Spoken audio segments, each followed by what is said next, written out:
Hello नमस्कार दोस्तों, रोशन classes में आपका तहे दिल से स्वागत करता हूं।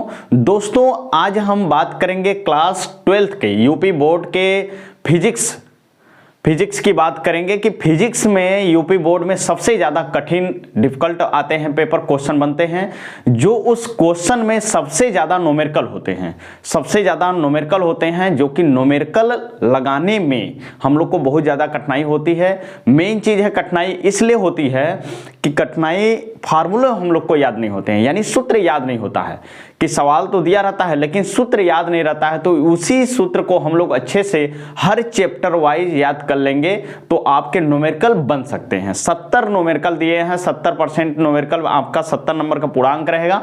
उसमें आपको लगभग 30 नंबर के न्यूमेरिकल रहते हैं। तो 30 नंबर के न्यूमेरिकल में आप अगर फार्मूले से हल करेंगे तो कम से कम 20 नंबर के न्यूमेरिकल आसानी से कर सकते हैं। तो हम बात करेंगे हर चैप्टर पर। 4 चैप्टर तक हम लोग पढ़ चुके हैं, याद कर चुके होंगे आप लोग। अब हम 5वें चैप्टर की बात करेंगे, वैद्युत चालन और ओम के नियम के चैप्टरों का सूत्र सभी एक वीडियो में हम लोग अच्छे तरीके से देखते हैं क्या है सूत्र। ठीक है, आइए तब देखते हैं कि सूत्र है क्या वास्तव में। ठीक है, आइए पहला सूत्र क्या है आपका, वैद्युत धारा। ये क्लास 10th में भी पढ़े होंगे आप लोग कि वैद्युत धारा क्या होता है। वैद्युत धारा क्या होता है तो हम कहेंगे आवेश प्रवाह की दर को हम क्या कहते हैं, वैद्युत धारा कहते हैं। आप तो ये भी जानते हैं। तो यहां पर हम लिख सकते हैं I बराबर Q/T, यानी जिस चालक से कोई भी एक चालक है, कोई भी कंडक्टर है, यहां पर इससे जितने भी आवेश प्रवाहित हो रहे हैं, जितना टाइम लग रहा है, उसके अनुपात को हम क्या कहते हैं, वैद्युत धारा कहते हैं। और आप तो जानते हैं वैद्युत धारा का मात्रक क्या होता है, एम्पियर होता है। ठीक है, वैद्युत धारा का मात्रक एम्पियर। और वैद्युत धारा को किसमें मापा जाता है, मात्रक अलग होता है, मापने के लिए अलग होता है। मापा जाता है ए मीटर में, या कहीं कहीं बुक में लिखा होता है ओमीटर या ए मीटर में मापा जाता है। ठीक है, अगर हम कहेंगे कि Q बराबर NE फार्मूला भी आप जानते हैं, Q बराबर NE फार्मूला जानते होंगे पहले चैप्टर का। ठीक है, तो यहां पर N क्या है, इलेक्ट्रॉनों की संख्या, जो चालक में उपस्थित इलेक्ट्रॉन संख्या होंगे, या निकल रहे हैं या चालक में प्रवेश कर रहे हैं, वहां के इलेक्ट्रॉनों की संख्या की बात करेंगे तो वहां पर हो जाएगा Q बराबर NE बराबर I बराबर Q/T को हम लिख सकते हैं, Q के जगह NE/T लिख सकते हैं। तो हमारा टोटल फार्मूला क्या हो जाएगा, I बराबर NE/T हो जाएगा। ठीक है, आगे हम बात करेंगे धारा घनत्व। पहले तो धारा घनत्व वास्तव में क्या है, धारा घनत्व का परिभाषा थोड़ा अच्छे तरीके से आप याद कर लीजिएगा, क्योंकि धारा घनत्व क्वेश्चन आता है, पूछता है कि धारा घनत्व किसे कहते हैं, उससे संबंधित सवाल दे देंगे। ठीक है, ये क्वेश्चन कंप्लीट हो जाता है। जिस क्वेश्चन में थ्योरी दिया होगा उस क्वेश्चन में न्यूमेरिकल भी उसमें रहता है, इसलिए आपको नंबर बांट के मिलता होगा, जैसे 1 2 करके 1 + 2 + 1 ऐसे करके रहता है। तो यानी इसमें 3 क्वेश्चन रहेंगे, एक लैंग्वेज परिभाषा हो सकता है या मात्रक किसी का पूछ सकता है, उसमें सवाल भी रहेंगे। इसी तरीके से क्वेश्चन रहते हैं। तो धारा घनत्व का परिभाषा तो आप रटे होंगे, लेकिन सूत्र और मात्रक याद करा रहे हैं हम आपको कि धारा घनत्व बराबर क्या होता है, I/A। I/A मतलब यानी जो धारा है टोटल उस चालक में धारा, उपस्थित धारा की मात्रा, और जितने क्षेत्रफल में, वह एकांक क्षेत्रफल की बात कर लेंगे हम, उसके क्षेत्रफल में जितने धारा का प्रवाह होगा वही उसका क्या कहलाता है, धारा घनत्व कहलाता है। धारा घनत्व बराबर क्या होगा, वैद्युत धारा बटे क्षेत्रफल होता है। इसका मात्रक अगर हम कहेंगे एम्पियर/मीटर² कह सकते हैं। ठीक है, आगे हम बात करेंगे मुक्त इलेक्ट्रॉनों का अनुगमन वेग या अफवाह वेग उसको कहते हैं। अनुगमन वेग या अफवाह वेग बोलते हैं। यह होता क्या है, तो अनुगमन वेग हो चाहे अफवाह वेग, उसको VD से प्रदर्शित करते हैं। ठीक है, VD से प्रदर्शित करते हैं। यह बहुत में रिलेशन कैसे है, देखिए EV/τ। E क्या है, इलेक्ट्रॉन की संख्या, V क्या है, विभवांतर, टाउ क्या है, श्रांति काल। क्या है, श्रांति काल। आप पढ़े होंगे कि श्रांति काल क्या होता है। ठीक है, E इलेक्ट्रॉन है, V विभवांतर है, टाउ क्या है, श्रांति काल है, और यम क्या है, उस चालक का द्रव्यमान, और L क्या है, उस चालक की लंबाई। इनमें क्या है, अनुगमन वेग का संबंध है। अगर इस तरीके का सवाल आ गया तब आप इस फॉर्मूले का यूज करेंगे, अन्यथा अगर इससे नहीं आया तो I बटे A इंटू NE भी पढ़ सकते हैं। ये भी फार्मूला होता है अनुगमन वेग बराबर वैद्युत धारा बटे क्षेत्रफल इंटू इलेक्ट्रॉनों की संख्या और एक इलेक्ट्रॉन का आवेश। ठीक, या आप कहेंगे अनुगमन वेग, अनुगमन वेग आपसे पूछ देगा कि धारा घनत्व के संबंध में आप बताइए, तो धारा घनत्व बटे क्या हो जाएगा, NE हो जाएगा। ठीक है, अनुगमन वेग बराबर धारा घनत्व बटे NE। N क्या है, इलेक्ट्रॉनों की संख्या, E क्या है, एक इलेक्ट्रॉन का आवेश। आप तो जानते होंगे कि एक इलेक्ट्रॉन का आवेश कितना होता है, 1.6 गुणित 10 के पावर माइनस 19 कूलम होता है। ठीक है, आगे हम बात करेंगे ओम के नियम। ओम के नियम तो आप जानते होंगे, पढ़े होंगे, क्लास 10th में भी था और 12th में भी है कि ओम के नियम क्या है। ठीक है, तो ओम के नियम का परिभाषा तो नहीं पूछता, लेकिन इसका फार्मूला आ जाता है और मात्रक पूछते हैं। यहां से न्यूमेरिकल बनते हैं क्वेश्चन इस सूत्र पर। ठीक है, तो हम सूत्र याद करते हैं। क्या है ओम का नियम, V बराबर IR, यानी V प्रोपोर्शनल I होता है, यानी किसी भी चालक में धारा का मान अगर बढ़ाते हैं तो विभवांतर का मान क्या हो जाएगा, बढ़ जाता है। अगर धारा का मान कम किए तो विभवांतर का मान भी कम हो जाता है। ठीक है, वास्तव में होता क्या है, जैसे R यहां पर क्या है, V बराबर I इंटू R है। I इंटू R जो है, R जो है एक यहां पर नियतांक होता, कांस्टेंट। जो नियतांक है यह वास्तव में है क्या, यानी प्रतिरोध है। जिस चालक में धारा का प्रवाह होता है उस धारा का विरोध करने के लिए एक बल पैदा हो जाता है, जिसका नाम क्या हो जाता है, प्रतिरोध, रेजिस्टेंस। ठीक है, रेजिस्टेंस बोलते हैं। ठीक, तो ओम का नियम यहां पर है। आगे हम कहेंगे प्रतिरोध के पदों में फार्मूला कैसे आता है। ठीक, यहां पर वास्तव में आएगा क्या, R बराबर रो इंटू L बटे एरिया होता है। यहां पर हम कहेंगे कि R जो होता है डिपेंड करता है लंबाई पर, प्रतिरोध डिपेंड करता है लंबाई पर। कैसे डिपेंड करता है, समानुपाती। समानुपाती मतलब डायरेक्टली प्रोपोर्शनल, यानी किसी भी तार का यानी किसी भी चालक का लंबाई अगर बढ़ा देंगे, लंबाई अगर हम क्या करें, बढ़ा देंगे, तो उस तार का रेजिस्टेंस क्या हो जाएगा, बढ़ जाएगा। उस तार का रेजिस्टेंस बढ़ जाएगा। अगर तार की लंबाई को घटा देंगे तो रेजिस्टेंस क्या होगा, घट जाएगा। ठीक, अब हम बात करेंगे कि क्षेत्रफल पर प्रतिरोध डिपेंड करता है। रेजिस्टेंस 3 चीजों पर महत्वपूर्ण डिपेंड करता है, आपकी लंबाई, उसके बाद क्षेत्रफल, उसके बाद टेम्परेचर पर। ठीक है, ताप पर भी डिपेंड करता है रेजिस्टेंस। तो क्षेत्रफल पर कैसे डिपेंड करता है, इनडायरेक्टली प्रोपोर्शनल। इनडायरेक्टली प्रोपोर्शनल करता है, यानी व्युत्क्रमानुपाती, यानी यहां पर उल्टा है, यानी A का मान जब अगर हम यहां से क्या करते हैं, बढ़ाते हैं, तो R का मान क्या हो जाएगा, घट जाएगा। अगर हम A का मान कम करें तो रेजिस्टेंस का मान क्या हो जाएगा, बढ़ जाएगा। ठीक है, ये चीज आपको याद होना चाहिए। टेम्परेचर की तुलना की बात करेंगे तो टेम्परेचर के लिए तो वहां पर हम लिखे हैं, आपको बताएंगे, और वास्तव में ऐसे जान जाएगा कि टेम्परेचर पर यानी ताप पर प्रतिरोध का प्रभाव पड़ता है, डायरेक्टली प्रोपोर्शनल। ताप बढ़ेगा तो रेजिस्टेंस भी बढ़ जाते हैं। ठीक, यहां पर एक चीज है रो, इसको बोलते हैं विशिष्ट प्रतिरोध, स्पेसिफिक रेजिस्टेंस। विशिष्ट प्रतिरोध या स्पेसिफिक रेजिस्टेंस बोलते हैं। यह क्या है, विशिष्ट प्रतिरोध से सवाल आता है कि यह विशिष्ट प्रतिरोध किसके ऊपर डिपेंड करता है। विशिष्ट प्रतिरोध वास्तव में केवल एक चीज पर डिपेंड करता है, 2 चीजों पर, ताप पर और पदार्थ की प्रकृति पर, पदार्थ के नेचर पर, कि पदार्थ कैसा है, या एल्युमिनियम का तार है कि कॉपर का तार है कि चांदी का तार है। ऐसे वास्तव में आप जानते हैं कि वैद्युत चालन सबसे अच्छा कौन सा है, चांदी का। ऐसा क्यों, क्योंकि विशिष्ट प्रतिरोध उसका क्या है, अच्छा है। ठीक, अधिक होता है, इसलिए हम कहेंगे कि उसमें चालन उसका अधिक होता है। अब हम कहेंगे, बात करेंगे कि यहां पर रो इंटू L, A के जगह पर हम बात कर लेते हैं कि क्षेत्रफल। जब तार कोई भी होता है, इस तरीके का तार होता है तो ऐसा होता है उसके एक सिरे पर, तो ये क्षेत्रफल होता है, यानी ये क्षेत्रफल होता है, तो क्षेत्रफल का सूत्र क्या होगा, पाई R² होता है।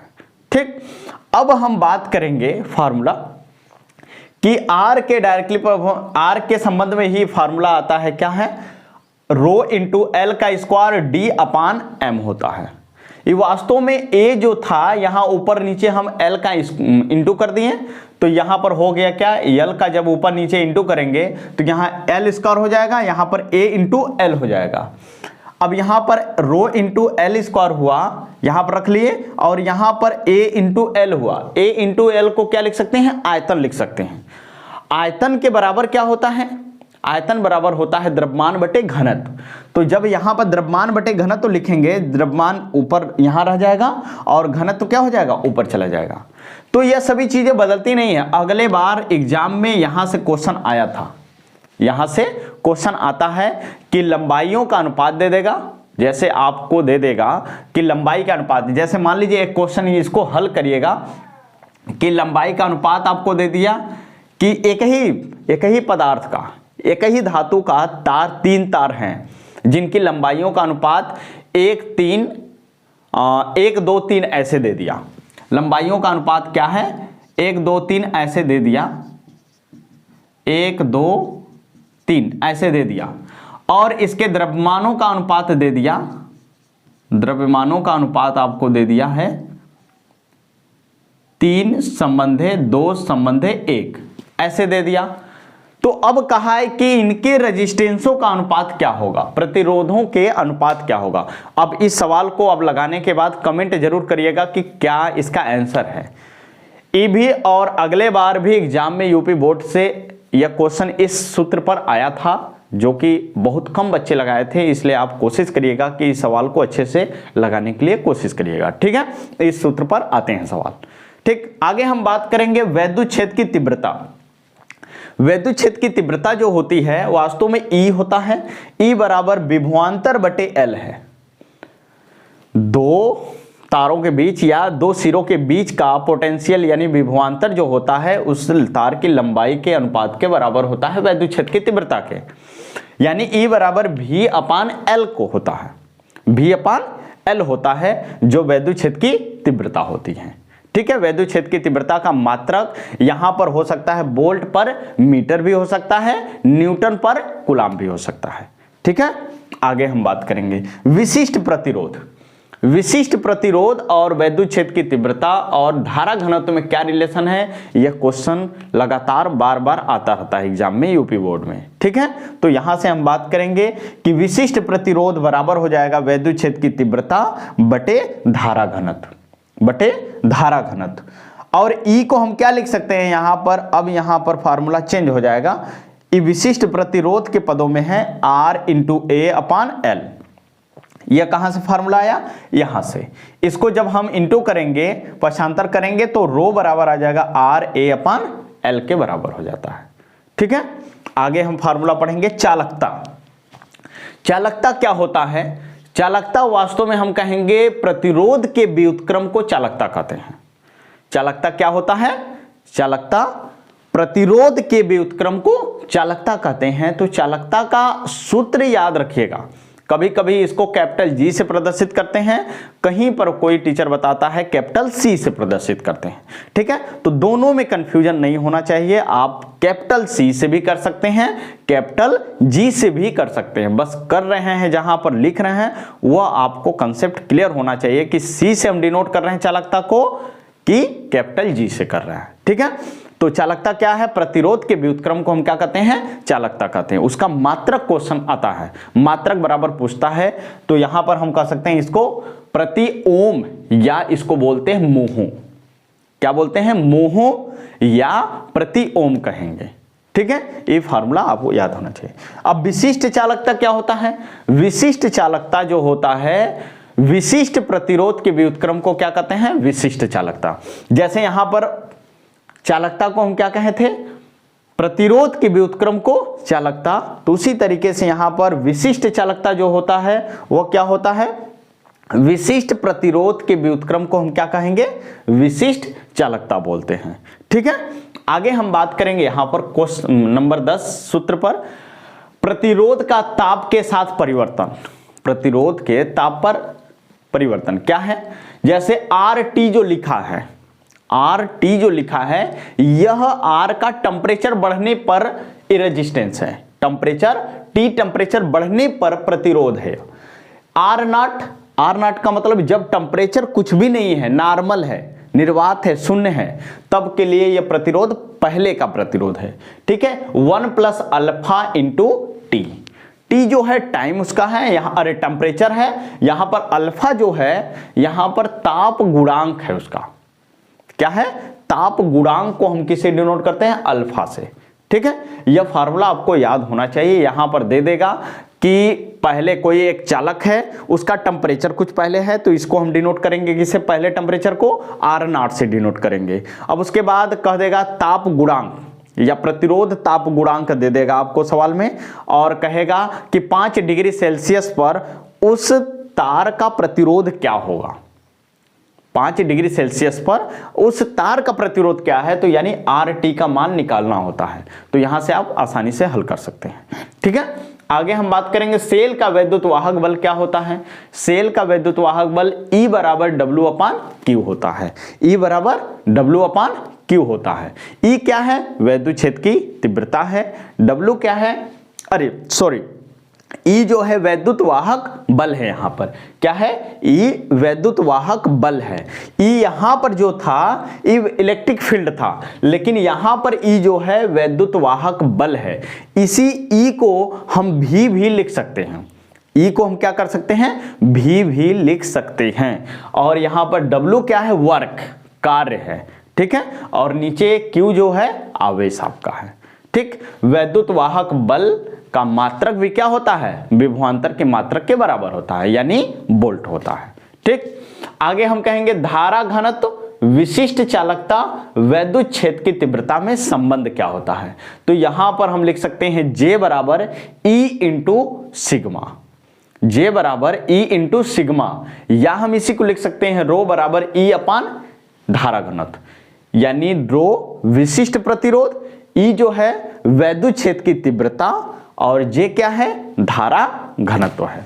ठीक, अब हम बात करेंगे कि रेजिस्टेंस को आप क्लास 10th में पढ़े होंगे कि प्रतिरोधकों का संयोजन कैसे कैसे कर सकते हैं। तो प्रतिरोधकों का 2 तरीके से संयोजन होता है, एक श्रेणी क्रम संयोजन, एक समांतर क्रम संयोजन।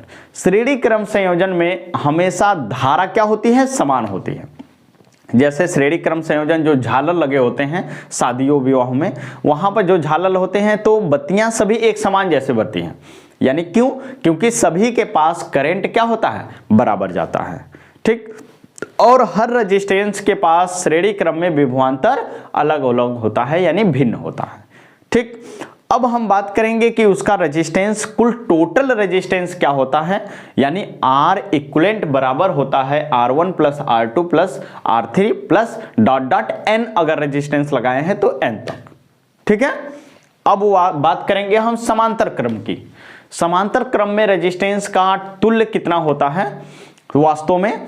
तो 1/R इक्विवेलेंट बराबर 1/R1 plus 1/R2 plus 1/R3 plus dot Rn तक।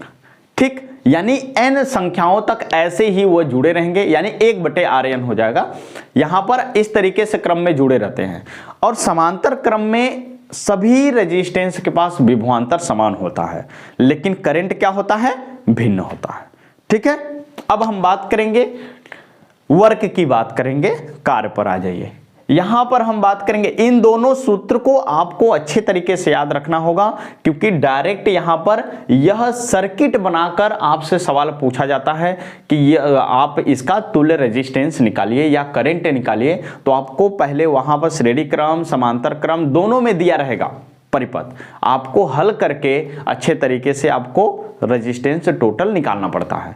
तो सबसे बहुत ज्यादा कंफ्यूजन होता है इसमें लगाने में, सर्किट में, कि श्रेणी क्रम कहां लगाएं और समांतर क्रम कहां लगाएं। ठीक है, तो उसका आपको प्रैक्टिस करेंगे तभी होगा, अन्यथा नहीं होगा। ठीक है, आगे हम एक रेजिस्टेंस पर क्वेश्चन लगाए हैं, खूब क्वेश्चन रेजिस्टेंस के लगाए हैं, कम से कम 10, 15, 20 क्वेश्चन लगाए हैं। सभी रेजिस्टेंस का हम इस वीडियो के लिंक जो है डिस्क्रिप्शन में दे देंगे, आप उसको देख सकते हैं कि कैसे सर्किट से रेजिस्टेंस जोड़ते हैं और वहां से सवाल आते हैं। ठीक है, सवाल लगाए हैं, वहां से आप देख लीजिएगा। आगे हम बात करेंगे W बराबर V इंटू क्यू। W बराबर V इंटू क्यू होता है कार्य बराबर, या अभी फार्मूला हम जानते हैं क्या, Q बराबर IT होता है, तो W बराबर VIT भी लिख सकते हैं, W बराबर I स्क्वायर RT भी लिख सकते हैं, W बराबर V स्क्वायर T अपान R भी लिख सकते हैं। ये कार्य के पदों में सूत्र है। कार्य के जितने भी सूत्र हैं 1, 2, 3, 4, यानी चारों फार्मूला आपको बेसिक है, फार्मूला आपको याद होना चाहिए, इस पे सवाल आते हैं। ठीक है, आगे हम बात करेंगे Q बराबर H। E क्या है, Q और H क्या है, यानी उष्मा है। उष्मा, ये सभी आएंगे किसमें, जूल में आएंगे, लेकिन इसमें यहां पर क्या आएगा, यहां पर अगर हम बात करेंगे कि H बराबर W अपान J क्या है, यहां पर जूल है, यांत्रिक तुल्यांक है। यांत्रिक तुल्यांक है जिसका मान कितना होता है, 4.2 जूल पर कैलोरी होता है। यानी जब 4 जूल में जितना भी मात्रा जूल का आया है उसमें 4.2 का अगर डिवाइड कर दे रहे हैं तो वह जूल से किस में हो जाएगा, कैलोरी में, यानी उष्मा में परिवर्तित हो जाता है। ठीक है, अब शक्ति के बाद हम करेंगे शक्ति के पदों में, सभी में हम 4.2 का भाग कर देंगे तो ये जितने भी आए हैं सभी के मान आएंगे जूल में, तो वह किस में हो जाएंगे, कैलोरी में हो जाएंगे। ठीक है, कोई दिक्कत नहीं है। यहां पर शक्ति के पदों में निकालना होगा, तो शक्ति क्या होता है, शक्ति या सामर्थ्य या पावर इसको कहते हैं। तो हम बात करेंगे जैसे मोटर की क्षमता, ठीक है, जनरेटर की क्षमता, इस तरीके से जो क्षमता होते हैं उनको कैसे निकालेंगे हम लोग। तो यहाँ पर फार्मूला शक्ति का है, तो शक्ति का परिभाषा क्या होता है, कार्य करने की दर को हम क्या कहते हैं, शक्ति कहते हैं। कार्य करने की दर को शक्ति कहते हैं, कार्य करने की क्षमता को ऊर्जा कहते हैं।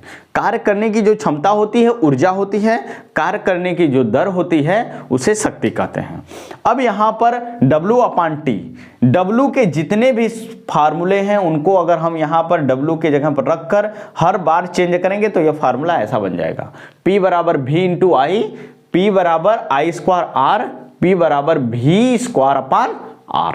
यह सभी के सभी फार्मूला हो जाता है शक्ति के पदों में। ठीक है, और शक्ति का मात्रक क्या होता है, वाट होता है। ठीक है, अब हम बात करेंगे नोट की। यहां से सवाल आता है कैसे, जैसे 1 किलोवाट में कितना होता है, 1 किलोवाट में क्या होता है, कितना होता है, किसके बराबर होता है। ठीक है, तो पहले आप इसका स्क्रीनशॉट ले लीजिए, अच्छे से इसको लिखिएगा और आप बाकायदे इसको याद करिए। ठीक है, लिखकर 2-4 बार आप लिखेंगे तब आपको अच्छे तरीके से याद हो जाएगा। तो पहले स्क्रीनशॉट लीजिए, फिर उसके बाद हम क्या करेंगे, इसको रफ करके आपको नोट में बताते हैं कि कैसे मापन पूछता जाता है। ठीक है, आगे हाँ देखिए क्या है यहां पर। अब हम बात करेंगे कि कैसे इसका मान पूछा जाता है। तो यहां पर हम लिख ले रहे हैं, जैसे 1 किलोवाट, 1 किलोवाट बराबर कितना होगा, 1000 वाट आपसे पूछा। ठीक है, 1 मेगा वाट अगर कह दिया तब क्या करेंगे, तो 1 मेगा का मतलब 10 के पावर 6 वाट में बदल जाएगा। ठीक, और 1 किलोवाट घंटा पूछेगा, 1 किलोवाट घंटा तो 3.6 गुणित 10 के पावर 6 जूल के बराबर होता है। ठीक है, 1 HP बराबर पूछा जाए आपसे, HP हार्स पावर, अश्व शक्ति बराबर, तो आप बताएंगे कितना सॉरी 746 वाट आप बताएंगे। ठीक है, इतना यह शक्ति से फार्मूला आता है। ठीक है, तो इस चैप्टर के जितने भी सूत्र थे आपको हम अच्छे तरीके से समझा दिए हैं। आप इसको 2 बार 3 बार वीडियो देखकर अच्छे तरीके से याद कर लीजिए, और जब तक आप लिखेंगे नहीं कुछ भी नहीं होने वाला है। अब आपके पास यूपी बोर्ड के एग्जाम की जो टाइम बची है बहुत कम टाइम बचा है, मान के चलिए आपको 20 से 22 दिन बचा है। 20-22 दिन से के बाद आपको स्टार्ट हो जाएगा। तो आप कोशिश करिए कि 20-22 दिनों में सभी फिजिक्स के चैप्टरों का हम लोग फार्मूला सूत्र याद कर सकते हैं, ठीक है। और अच्छे तरीके से जो हमको न्यूमेरिकल नहीं आ रहा है उन न्यूमेरिकल भी हम करने के लिए सीख सकते हैं, फार्मूला अगर याद रहेगा तब। न्यूमेरिकल पहले लगाने से पहले एक काम करेंगे आप सभी लोग कि न्यूमेरिकल को पढ़ते समय आप उसको देखिए कि क्या दिया है सवाल में, क्वेश्चन में क्या पूछ रहा है, क्या दिया है, उसको आप पहले दिया है लिख कर बाकायदे आप रख लेंगे। फिर उसके बाद आप अपना दिमाग लगाएंगे कि कौन सा फार्मूला लग सकता है, ठीक है। जब आपको सूत्र याद रहेगा हर चैप्टर का तो आपको सवाल आएगा, तब आपको पता भी चलेगा कि इस चैप्टर से सवाल पूछा गया है, ठीक है। आप अनुमान लगाकर अच्छे से लगा सकते हैं, ठीक है। तो आपको हम जितने भी सूत्र हैं हर चैप्टर का करा देंगे और कोशिश रहेगा यही कि आपको 20-22 दिन जो बचा है इस पूरे चैप्टरों में आपको बता देंगे, पूरे चैप्टरों का सूत्र आपको करा देंगे। फिर उसके बाद न्यूमेरिकल जहां जहां से न्यूमेरिकल जिस चैप्टर से पूछा जाता है उस चैप्टर के न्यूमेरिकल के कंसेप्ट आपको बताएंगे, ठीक है। तो आप मित्रों यही दोस्तों करेंगे कि आप अगर वीडियो को देख रहे हैं तो मेरा वीडियो आपको सही लग रहा है कि नहीं, यह हमें सूत्र की ज़रूरत है, तब तो आप कोशिश करेंगे कि अपने अगले मित्रों को क्या करिए, ये वीडियो को शेयर करिए, ज़्यादा से ज़्यादा लोगों में शेयर करेंगे तो हमारा वीडियो क्या है सभी मित्रों तक आपके पहुंच जाएगा। दोस्तों को यह क्या है, फिजिक्स में पास होने के लिए आराम से कोई भी दिक्कत नहीं होगा, आप आराम से क्वेश्चन बना सकते हैं फिजिक्स के न्यूमेरिकल, ठीक है। तो इस वीडियो को देखने के लिए आपको धन्यवाद। जय हिंद।